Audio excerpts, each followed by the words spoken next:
Good morning to the both of you. How are you today? Very good, thank you. Morning. Very good. Yes.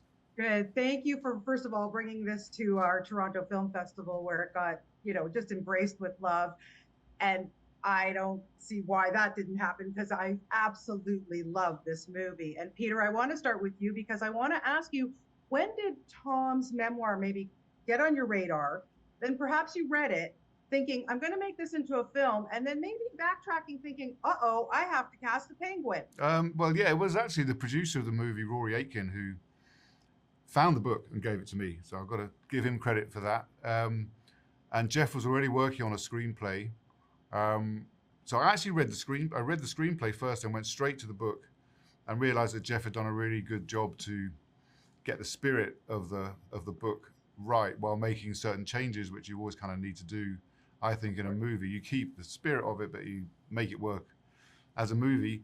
It was just so many interesting elements and sort of stuff you'd never come up with if you were just sitting around throwing ideas around, trying to come up with an idea for a movie. It had to have come from a true story. So that was immediately very interesting. And it just felt like so many elements that were really fascinating to make a film about a man and an animal, on the way that animals can kind of humanize human beings is really interesting, but probably not enough on its own.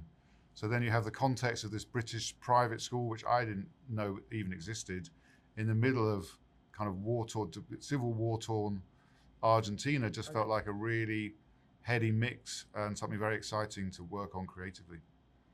Yeah, and then Steve, for you, look, you've got a great background with improvisation. You've been doing this for a long time, and then you find out that your major co-star is a penguin. Can you tell me the bonding process with these two penguins that were used in the film? Well, there was a bonding process. It was in my diary when I read it. It was in my diary. It said in the morning you have 2 hours of penguin familiarization. It was called. Yeah. I thought, well, what the hell's that? But it was bonding with the penguin, and we had a number of penguins. There were two hero penguins that were actually a couple. They're sort of like swans. They mate for life, and the couple played the same penguin, as it were. And I spent time with them. They picked them up, got comfortable with them. I didn't want anxiety about it. I wanted to be comfortable the way you are with a pet. I wanted to be able to pick them up and talk to them and get used to them and have them get used to me.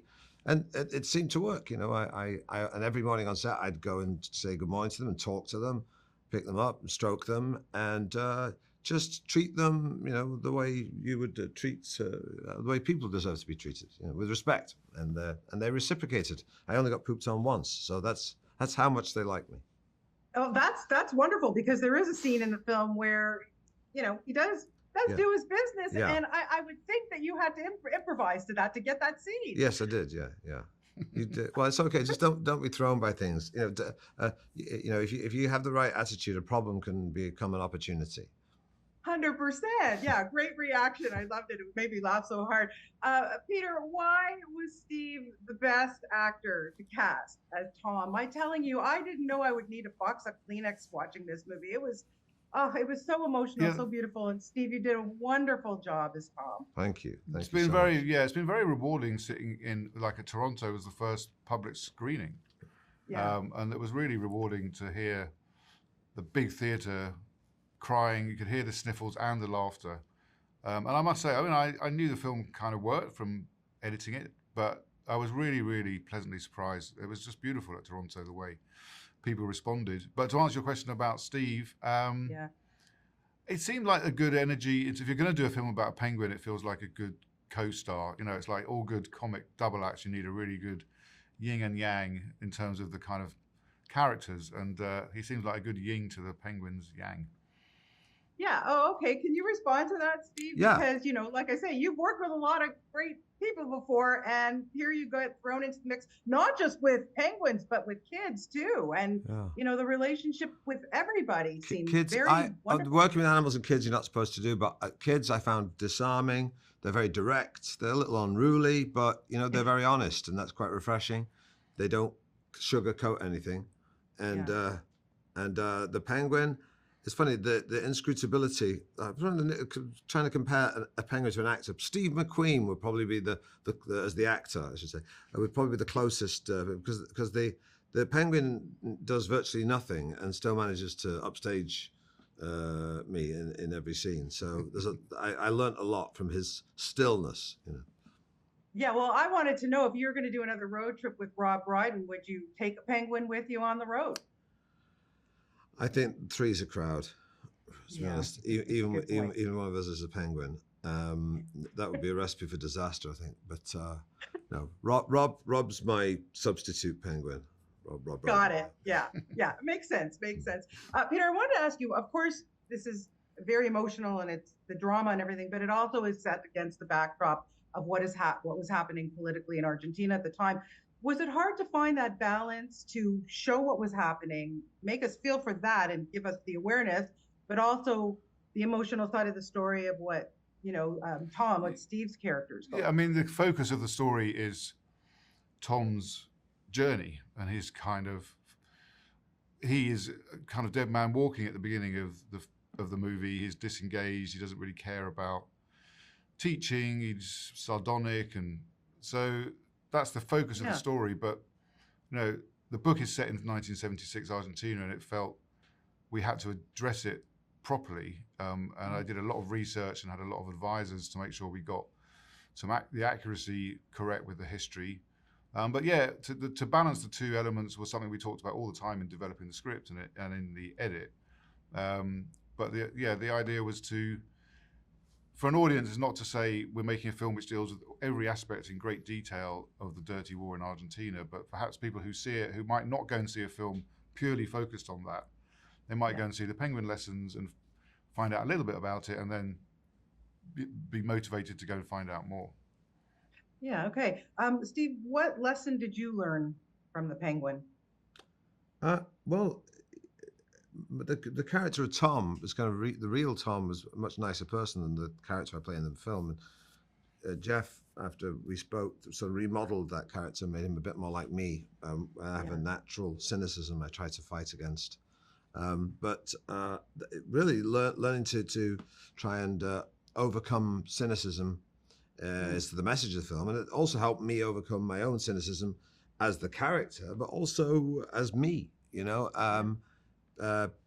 Penguins, you can't get angry at a penguin for not walking in the right direction or doing something you don't want it to do. So the atmosphere was very kind of chilled, and there was very little anxiety around because as long as the penguin was happy, we were all happy. So it was it was the reverse of what I expected. The penguin, rather than making things nightmarish and uncoordinated, was actually had the reverse effect. Yeah, I think it's because a lot of bad behavior on a film set is about people's insecurity. Sure. I've seen it. Someone hasn't learned their lines, so they start blaming someone for distracting them. It's like, you just haven't learned your lines. And that goes through the crew and everything. But when you had this random thing which is never going to do exactly what you're asking it to do, no one feels it's their fault if you're going over or if you have to cut, because you've got the penguin being this kind of random, very lovable random thing. So it takes the pressure off everybody, and it made for a very, very pleasant shoot. I think everybody should work with penguins. There you go. I mean, that's it. Okay, just to wrap it up, I am a sucker for movies or stories about a teacher that has made a difference in your life. Steve, do you have that? Did you have that somebody in your life? Yes, I did. Yeah, he's no longer with us, but yeah, I had educated by Catholic brothers, which and I mean that's a whole other discussion. But there was one particular one who taught me that it was all right to disagree with everyone else about something. You didn't all have to agree, and you didn't have to toe the line.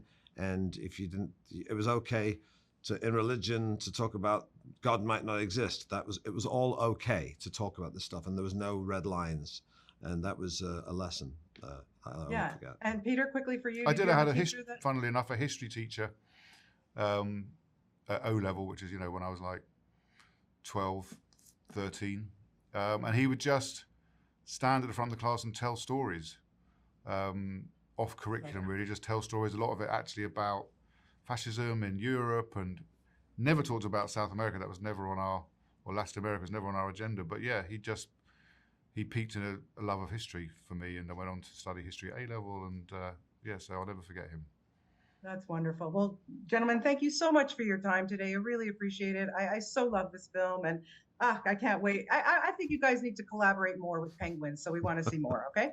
Thank you so much, Thank gentlemen.